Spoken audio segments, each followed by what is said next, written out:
السلام علیکم ورحمۃ اللہ وبرکاتہ۔ بسم اللہ الرحمن الرحیم۔ جنت کا تذکرہ آج ہم پڑھیں گے۔ اس سے پہلے بھی آپ جنت کا تذکرہ سنتے آئے ہیں۔ تو جنت کے لغوی مطلب باغ کی ہیں، اور جنت کے بارے میں حدیث میں آیا کہ اللہ پاک کا ارشاد ہے کہ میں نے اپنے نیک بندوں کے لیے وہ چیزیں تیار کر کے رکھی ہیں جنہیں نہ آنکھوں نے کبھی دیکھا، نہ کانوں نے کبھی سنا، نہ کسی انسان کے دل میں ان کا کبھی خیال گزرا ہے۔ اور پھر قرآن کریم میں ہے کہ فَلَا تَعْلَمُ نَفْسٌ مَّا أُخْفِيَ لَهُم مِّن قُرَّةِ أَعْيُنٍ، بس کوئی شخص نہیں جانتا کہ اس کی آنکھوں کی ٹھنڈک کے لیے کیا کیا چیزیں چھپا کر رکھی گئی ہیں۔ اگر ہم جنت کے درجات کا جو تذکرہ کریں تو جنت کے درجات لوگوں کے اعمال کے لحاظ سے مختلف ہوں گے۔ بعض روایات سے معلوم ہوتا ہے کہ جنت کے 100 درجات ہیں، اور سب سے اعلیٰ درجہ جو جنت الفردوس کا ہے، اور حدیث میں اللہ تعالیٰ سے جنت الفردوس کے سوال کرنے کا حکم جو ہے وہ دیا گیا ہے۔ بعض روایات سے معلوم ہوتا ہے کہ جنت کے درجات کی تعداد قرآن کریم کی آیات کی تعداد کے برابر ہے۔ نبی اکرم صلی اللہ علیہ وسلم نے فرمایا کہ جنت کے 100 درجے ہیں، ہر 2 درجوں کے درمیان اتنا فاصلہ ہے جتنا آسمان اور زمین کے درمیان، اور جنت الفردوس جنتوں میں سب سے اعلیٰ اور درمیان میں ہے۔ اس کے اوپر رحمان کا عرش ہے، جنت کی نہریں بھی اس سے نکلتی ہیں، لہذا کہ تم اللہ سے مانگو تو جنت الفردوس مانگا کرو۔ تو معراج میں نبی اکرم صلی اللہ علیہ وسلم کو جب بیت المعمور جو دکھایا گیا تو میں نے جبرائیل علیہ السلام سے اس کے بارے میں پوچھا، یعنی نبی اکرم صلی اللہ علیہ وسلم نے جبرائیل علیہ السلام سے پوچھا تو انہیں بتایا کہ یہ بیت المعمور ہے، اس میں 70,000 فرشتے روزانہ نماز پڑھتے ہیں، اور ایک مرتبہ پڑھ کر جو اس سے نکل جاتا ہے وہ کبھی پھر داخل نہیں ہوتا۔ پھر مجھے سدرۃ المنتہا بھی دکھایا گیا، اس کے پھل ایسے تھے جیسے مقامی حجر کے مٹکے ہوتے ہیں، اور پتے ایسے تھے جیسے ہاتھی کے کان، اور اس کی جڑ سے جو ہے 4 نہریں نکلتی تھیں، 2 نہریں تو باطنی تھیں اور 2 ظاہری ہیں۔ تو میں نے جبرائیل علیہ السلام سے پوچھا تو انہوں نے بتایا کہ جو 2 باطنی نہریں ہیں وہ تو جنت میں ہیں، اور جو 2 ظاہری نہریں ہیں وہ دنیا میں نیل اور فرات ہیں۔ اور مسلم شریف کی روایت میں ہے کہ نبی اکرم صلی اللہ علیہ وسلم نے فرمایا کہ سیحان، جیحان، فرات اور نیل یہ ساری جنت کی طرف سے آنے والی نہریں ہیں۔ اور جب تحقیق کی گئی کہ دنیا میں یہ نہریں کہاں کہاں ہیں، کیا اس نام کی کوئی نہریں دنیا میں موجود ہیں، تو سیحان اور جیحان یہ شامی سرحد پر واقع 2 نہریں دریا ہیں، اور سیحون اور جیحون یہ ازبکستان کے 2 دریا ہیں، الگ الگ ہیں۔ اس طرح فرات یہ عراق میں واقع ہے، اور نیل جو ہے یہ مصر میں ہے، لیکن ان کا منبع اور سرچشمہ جو ہے وہ جنت میں ہے۔ ان 4 نہروں کا تذکرہ جو ہے صحیح مسلم کی حدیث نمبر 7161 میں جو کیا گیا ہے۔ جنت کی 4 نہروں میں سے فرات کے بارے میں حدیث میں آیا کہ جلد وہ زمانہ آنے والا ہے جب دریائے فرات سونے کا خزانہ برآمد کرے گا، بس جو شخص اس وقت وہاں موجود ہو اس کو چاہیے کہ اس خزانہ میں سے کچھ نہ لے، یعنی دریائے فرات خشک ہو جائے گا اور نیچے سے سونے کا خزانہ برآمد ہو جائے گا۔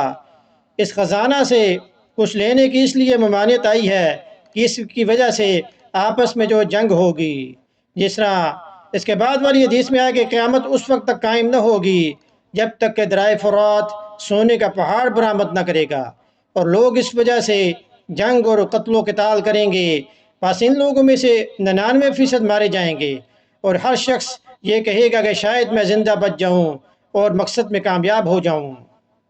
جو جنت کا جو بازار ہوگا وہ بھی نہایت خوبصورت۔ جنت میں ایک بازار ہے، جس طرح کہ حدیث میں آتا ہے کہ جنت میں ایک بازار ہے جس میں وہ اہل جنت ہر جمعہ کو آیا کریں گے، اور اس روز شمال کی ایسی ہوا چلے گی جو ان سے چہروں پر اور ان کے کپڑوں پر پھیل جائے گی، اور وہ ان کے حسن، خوبصورتی میں، زینت میں وہ اور بھی زیادہ پھر بڑھ جائیں گے، اور اپنے گھر والوں کے پاس وہ واپس جائیں گے تو وہ بھی حسن و جمال میں اور بڑھ گئے ہوں گے۔ ان کے گھر والے ان سے کہیں گے کہ اللہ کی قسم ہمارے ہاں سے جانے کے بعد تمہارا حسن و جمال اور بھی بڑھ گیا ہے۔ وہ کہیں گے اور تم بھی اللہ کی قسم ہمارے پیچھے تم لوگ بھی اور زیادہ خوبصورت حسین ہو گئے ہو۔ تو صحیح مسلم کی حدیث نمبر 7146 میں اس بازار کا جو ہے تذکرہ ہے۔ تو یہ بازار کا مقصد کیا ہوگا؟ یعنی جمعہ کو یہ بازار لگے گا تاکہ لوگ ایک دوسرے سے مل سکیں، اللہ تعالیٰ کی زیارت کر سکیں، ان کے حسن و جمال میں اضافہ ہو، اور اس کا عکس ان کی بیویوں پر بھی پڑے گا، اور وہ شمالی ہوا ادھر ان کے گھر میں بھی چلے گی، اور جنت کے جمعہ کی کیفیت دنیا کے جمعہ والی نہیں ہوگی، کیونکہ وہاں سورج اور چاند اور دن رات نہیں ہوں گے۔ جنت کی خوبصورتی میں درخت بھی اضافہ کریں گے۔ حدیث میں آیا کہ جنت میں ایک درخت ہے، سوار اس کے سائے میں 100 سال تک چلے گا، پھر بھی اس درخت کے سائے کو وہ عبور نہ کر سکے گا۔ اور پھر قرآن کریم میں بھی ہے کہ وَظِلٍّ مَّمْدُودٍ وَمَاءٍ مَّسْكُوبٍ، ان کے لیے دراز یعنی لمبا سایہ ہے اور بہتا ہوا پانی ہے۔ یہ سورۃ الواقعہ کی جو آیت کریمہ ہے، اور اس کا تذکرہ سنن ترمذی کی حدیث نمبر 3293 میں جو کیا گیا ہے۔ نبی اکرم صلی اللہ علیہ وسلم نے سدرۃ المنتہا کی شاخوں کے بارے میں بتایا کہ اس کی شاخوں کے سائے میں سوار 100 سال تک چلے گا، اور یا اس کے سائے میں 100 سوار رہیں گے۔ اس پر سونے کے بستر ہیں، اور اس کے پھل مٹکے جیسے جو بڑے ہیں۔ سنن ترمذی کی حدیث نمبر 2541 میں اس کو جو روایت کیا گیا ہے۔